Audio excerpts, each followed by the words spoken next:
অধিকার নিয়ে বসবাস করবে।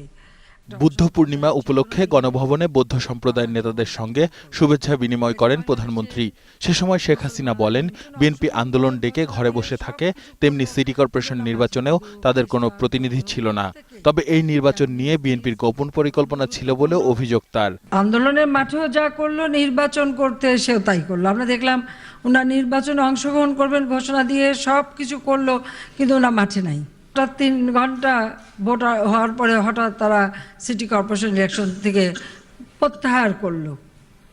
হয়তো আরো খারাপ উদ্দেশ্য ছিল, তবে আমাদের আইন শৃঙ্খলা রক্ষাকারী সংস্থা অত্যন্ত চমৎকার কাজ তারা করেছে, নিরাপত্তা দিয়েছে বলে বোধহয় মানুষের উপর আঘাত, হয়তো আরো কিছু মানুষ খুন করে লাশ ফেলেই তারা প্রত্যাহার করতো, সেই সুযোগটা পায়নি। সে সময় প্রধানমন্ত্রী বলেন, দেশ এগিয়ে গেলেও বিএনপি জামাত বাংলাদেশের মানুষের উন্নতি দেখতে পারে না।